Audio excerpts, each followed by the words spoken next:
दोस्तों स्वागत है आपका मेरे YouTube चैनल इंग्लिश बाबू पर। और आज मैं फिर हाजिर हूँ आपके साथ एक नई स्टोरी लेकर। और दोस्तों आज की जो स्टोरी है बहुत ही मज़ेदार कहानी है, सुनकर आपको बहुत मज़ा आएगा। उसके अलावा इस स्टोरी के अंदर आपको कई सारे नए इंग्लिश के वर्ड मीनिंग सीखने को मिलेंगे, उनकी करेक्ट प्रोनाउंसिएशन के बारे में पता चलेगा और जो इसका ग्रामर का पार्ट है हम उसे बिल्कुल डिटेल में कवर करेंगे। तो एक छोटे छोटे स्ट्रक्चर को भी आप बहुत ही आसानी से सीख पाएंगे।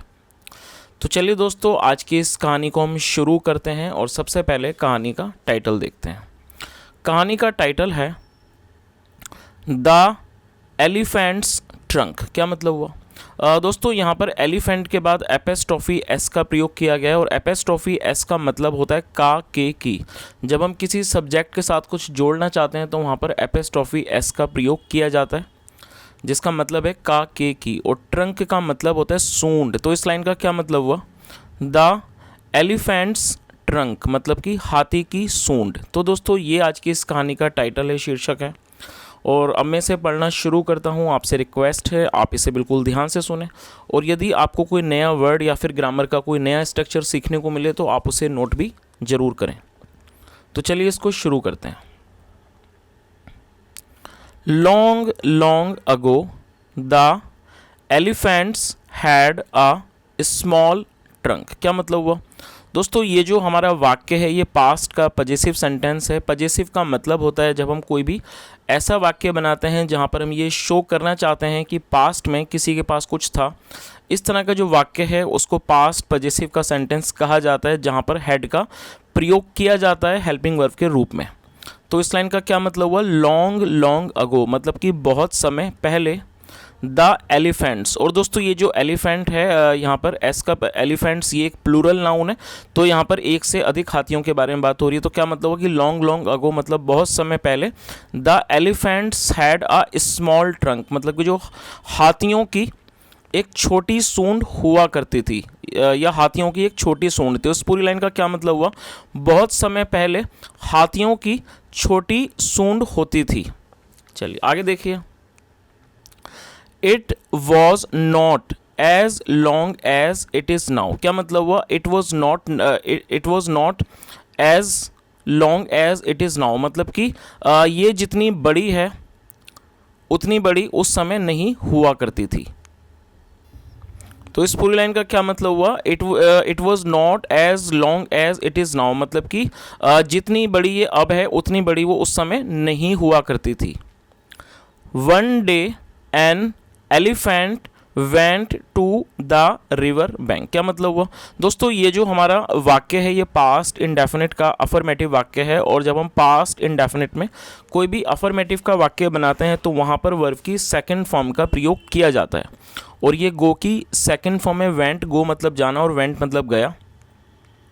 और दोस्तों यहाँ पर मैं आपका ध्यान इस प्रीपोजिशन पर दिलाना चाहूँगा कि यहाँ पर एलिफेंट के साथ एन का प्रयोग किया गया है। और आपको ये चीज़ याद रखनी है कि जब आप कोई भी ऐसा नाउन का प्रयोग करते हैं जिसका जो पहला जो उसका अल्फ़ाबेट है यदि वो किसी भी तरह से वाउल्स का वहाँ पर यूज़ किया जाता है जैसे कि ए ई आई ओ यू या फिर इस तरह का जो साउंड आता है वाउल का, तो वहाँ पर हमें एन का प्रयोग करना होता है प्रीपोजिशन के रूप में।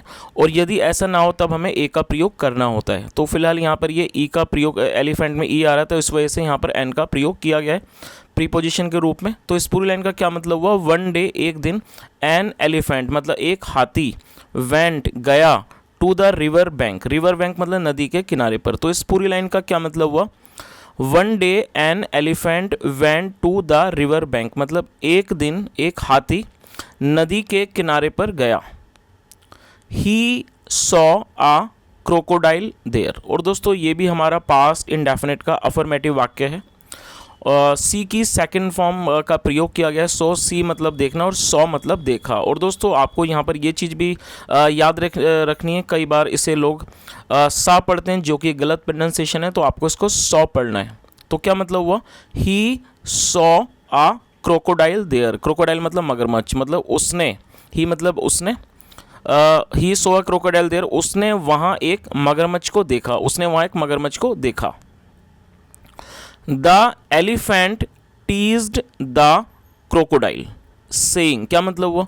दोस्तों टीज करने का मतलब होता है किसी को चिढ़ाना और ये किसी को चिढ़ाना या फिर छेड़ना, और यहाँ पर सेकंड फॉर्म का प्रयोग किया गया है क्योंकि ये भी अफर्मेटिव का, पास्ट इंडेफिनिट का अफर्मेटिव का सेंटेंस है। The elephant teased the crocodile saying, मतलब जो एलिफेंट था, जो हाथी था, उसने क्रोकोडाइल को मतलब मगरमच्छ को चिढ़ाया, सेइंग ये कहते हुए, हे यू क्रॉलिंग क्रिएचर्स। क्या मतलब हुआ दोस्तों? क्रॉलिंग का मतलब होता है रेंगने वाला, और ये एक एडजेक्टिव है, आप इस वर्ड को नोट कर सकते हैं। और क्रिएचर का मतलब होता है प्राणी। हे यू क्रॉलिंग क्रिएचर्स मतलब कि तुम रेंगने वाले प्राणी। तो इस पूरी लाइन का क्या मतलब हुआ कि the elephant teased the crocodile saying hey you crawling creatures, मतलब कि जो हाथी था उसने मगरमच्छ को चिढ़ाया ये कहते हुए कि तुम रेंगने वाले प्राणी। I don't understand why you have such a long body. क्या मतलब हुआ? और दोस्तों ये जो हमारा वाक्य है ये प्रेजेंट का पजेसिव सेंटेंस है, और पजेसिव का मतलब होता है, ये वाला जो वाक्य है, कि जब हम कोई भी ऐसा वाक्य बनाएं जहाँ पर हम ये शो करते हैं कि किसी के पास कुछ है, तो वहाँ पर हैज़ या हैव का प्रयोग किया जाता है हेल्पिंग वर्ब के रूप में, और इस तरह का जो वाक्य है उसको पजेसिव सेंटेंस कहा जाता है। तो इस लाइन का क्या मतलब हुआ? I don't understand. और दोस्तों ये जो हमारा वाक्य है आई डोंट अंडरस्टैंड, ये हमारा प्रेजेंट इंडेफिनिट का नेगेटिव वाक्य है। और आपको ये चीज़ याद रखनी है कि जब आप प्रेजेंट इंडेफिनिट में कोई भी नेगेटिव का वाक्य बनाते हैं तो वहाँ पर आपको सब्जेक्ट के बाद डू नॉट या डज नॉट का प्रयोग करना होता है। यदि आपका सब्जेक्ट आई, वी, यू, दे या फिर प्लूरल नाउन होगा तो उसके साथ आपको डू नॉट, या आप इसको शॉर्ट में डोंट में लिख सकते हैं, डोंट का प्रयोग करना होता है। तो क्या मतलब हुआ? आई डोंट अंडरस्टैंड मतलब मैं नहीं समझता या मुझे नहीं समझ आता। Y you have such a long body मतलब आपके पास इतना बड़ा शरीर क्यों है, लंबा शरीर क्यों है। लॉन्ग मतलब लंबा, तो उसने क्या कहा कि मुझे ये समझ नहीं आता कि why you have such a long body, आपका इतना बड़ा शरीर क्यों है। चलिए आगे देखिए। The crocodile felt insulted at his words. क्या मतलब हुआ? The crocodile felt insulted at his words and lost his temper. क्या मतलब हुआ इस लाइन का? दोस्तों ये जो हमारा वर्ड है फेल्ट, ये फील की सेकेंड फॉर्म है। फील का मतलब होता है महसूस करना, और फेल्ट मतलब महसूस किया, और इंसल्टेड, फील इंसल्टेड का मतलब होता है अपमानित महसूस करना। तो इस लाइन का क्या मतलब हुआ? The crocodile felt insulted at his words मतलब कि जो मगरमच्छ था उसे उसके शब्दों पर, और हिज वर्ड्स यहाँ पर जो है ये हाथी के द्वारा बोले गए शब्दों को का यहाँ पर जिक्र किया गया है। हिज वर्ड्स मतलब ये जो हिज है ये हाथी के बारे में बात हो रही है। तो क्या मतलब हुआ? The crocodile felt insulted at his words मतलब जो मगरमच्छ था उससे उसके शब्दों पर, उसकी कही गई बातों पर अपमानित महसूस हुआ। एंड लॉस्ट हिज टेम्पर, और दोस्तों ये लूज की सेकंड फॉर्म है जिसका मतलब खो देना, गंवा देना। एंड लॉस्ट हिज टेम्पर, और उसने अपना आपा गंवा दिया। लॉस्ट टेम्पर का मतलब आप इस तरह से समझ सकते हैं जब कोई व्यक्ति अचानक गुस्सा हो जाए, क्रोधित हो जाए, और इसे कई बार इस तरह से भी कहा जाता है आपा गंवा देना। तो इस लाइन का क्या मतलब हुआ? एंड लॉस्ट हिज टेम्पर, उसने अपना आपा गंवा दिया। तो इस पूरी लाइन का क्या मतलब हुआ? The crocodile felt insulted at his words and lost his temper मतलब मगरमच्छ ने उसकी बातों पर अपने खुद को अपमानित महसूस किया और उसने अपना आपा खो दिया।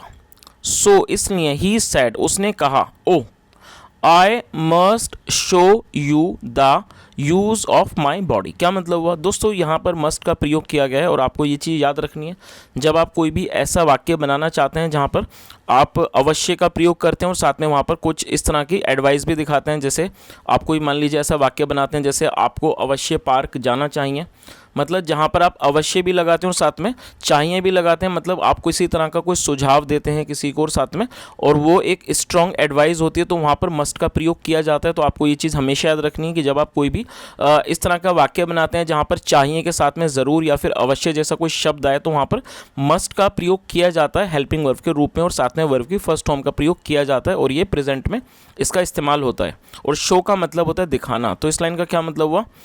आई must show you the use of my body मतलब मुझे अवश्य ही आपको अपने शरीर का इस्तेमाल दिखाना चाहिए।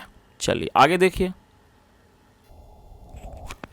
सेइंग सो ऐसा कहकर या ऐसा कहते हुए, the crocodile immediately caught the elephants trunk in his mouth. क्या मतलब हुआ? सेइंग सो मतलब ऐसा कहते हुए, द क्रोकोडाइल इमीडिएटली कॉट। और दोस्तों इमीडिएटली एक एडवर्ब है जिसका मतलब होता है तुरंत, और ये कैच की सेकंड फॉर्म है कॉट। और दोस्तों ये भी हमारा पास्ट इंडेफिनिट का अफर्मेटिव वाक्य है। तो इस लाइन का क्या मतलब हुआ, सेइंग सो ऐसा कहते हुए जो क्रोकोडाइल था, मगरमच्छ था, इमीडिएटली कॉट उसने मतलब कि तुरंत पकड़ लिया, द एलिफेंट्स ट्रंक उसने तुरंत हाथी की सूंड को पकड़ लिया, इन हिज माउथ अपने मुंह में। तो इस पूरी लाइन का क्या मतलब हुआ, saying so the crocodile immediately caught the elephants trunk in his mouth, मतलब ऐसा कहते हुए मगरमच्छ ने तुरंत हाथी की सूंड को अपने मुंह में पकड़ लिया।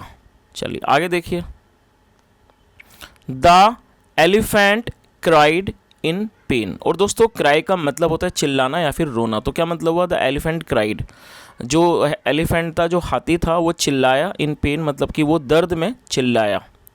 Hearing his cries. और दोस्तों ये जो वर्ड है क्राई, यहाँ पर इसको क्राई का जैसा मतलब मैंने आपको बताया एक वर्ब है जिसका मतलब रोना या चिल्लाना। उसके अलावा जो क्राई शब्द है वो एक नाउन भी है जिसका मतलब होता है चीखना वगैरह, और यहाँ पर उसी का नाउन का यूज़ किया गया है और ये एक प्लूरल नाउन के रूप में किया गया है। तो इस लाइन का क्या मतलब हुआ, हियरिंग हिज क्राइज मतलब उसकी चीखों को सुनकर, द अदर एनिमल्स मतलब जो अन्य जानवर थे, अन्य पशु थे, लाइक जैसे कि giraffe, jackal Bhediya, and horse और घोड़ा, केम टू हिज हेल्प। और ये कम के सेकंड फॉर्म में केम टू हिज हेल्प मतलब उसकी मदद के लिए आए। तो इस पूरी लाइन का क्या मतलब हुआ, हियरिंग हिज क्राइज मतलब उसकी चीखों को सुनकर, the other animals like giraffe, jackal and horse came to his help मतलब जो अन्य पशु थे, जो दूसरे जानवर थे जैसे कि जिराफ, भेड़िया और हॉर्स मतलब कि घोड़ा, वो उसकी मदद के लिए आए। They pulled the elephant by his tail. क्या मतलब हुआ, और दोस्तों पुल का मतलब होता है खींचना, और ये भी सेकंड फॉर्म है क्योंकि यहाँ पर पास ये जो हमारा वाक्य है ये भी पास इंडेफिनिट का अफर्मेटिव वाक्य है। तो इस लाइन का क्या मतलब हुआ, दे। और दोस्तों दे का मतलब होता है वे या फिर वे लोग। जब सब्जेक्ट में एक से अधिक लोग शामिल होते हैं तो वहाँ पर दे का प्रयोग किया जाता है और ये एक प्लूरल नाउन है।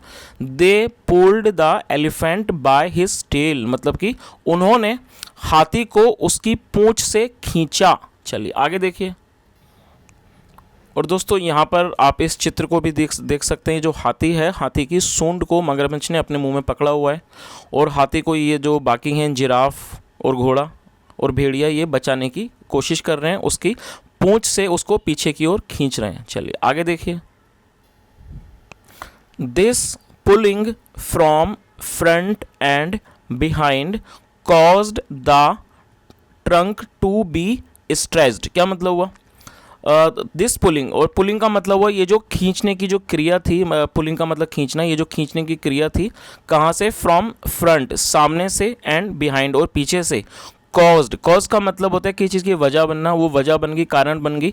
The trunk to be stretched, किस चीज़ का कारण बन गई कि वो जो सूंड थी, ट्रंक टू बी स्ट्रेच्ड मतलब उसमें खिंचाव की जो थी वो वजह बन गई। तो इस पूरी लाइन का क्या मतलब हुआ कि जो खींचने की जो प्रक्रिया थी सामने से और पीछे से, ये वजह बन गई, जो सूंड का खींचने की वजह बन गई। चलिए आगे देखिए, दिस इज हाउ मतलब ये this is how elephants trunk grew long मतलब दिस इज हाउ मतलब इस तरह से जो हाथी की एलिफेंट्स ट्रंक मतलब जो हाथी की पूंछ थी, ग्रीव लॉन्ग वो लंबी हो गई। तो दोस्तों ये एक बहुत छोटी सी और मज़ेदार कहानी थी, और मैं उम्मीद करता हूँ कहानी आपको अच्छी लगी होगी। और यदि आपको आज की कहानी अच्छी लगी और मेरा पढ़ाने का प्रयास भी अच्छा लगा हो तो आपसे रिक्वेस्ट है वीडियो को ज़रूर लाइक करें, शेयर करें, चैनल को भी सब्सक्राइब करें, और दोस्तों कमेंट करके ज़रूर बताएं यदि आपका कोई भी सुझाव हो। और आप में से कुछ लोग जानना चाहते हैं, कई बार मैं आपके कमेंट्स देखता हूं कि आप इस किताब का नाम जानना चाहते हैं, इस बुक का। तो इस किताब का नाम है ग्रैंडपा टेल्स। बहुत ही अच्छी बुक है और इसमें बहुत छोटी छोटी स्टोरीज़ हैं जो कि इंग्लिश को इम्प्रूव करने के लिए काफ़ी हेल्पफुल हैं। तो दोस्तों मैं उम्मीद करता हूँ वीडियो आपको ठीक लगी होगी, और अपना कमेंट के माध्यम से ज़रूर बताएं जो भी आपका सुझाव हो। और इस कहानी के अंदर ऐसा कोई मॉरल नहीं है, तो अपनी तरफ से आप मॉरल भी ज़रूर दें। यहाँ तक सुनने के लिए thank you so much. Have a nice day and bye.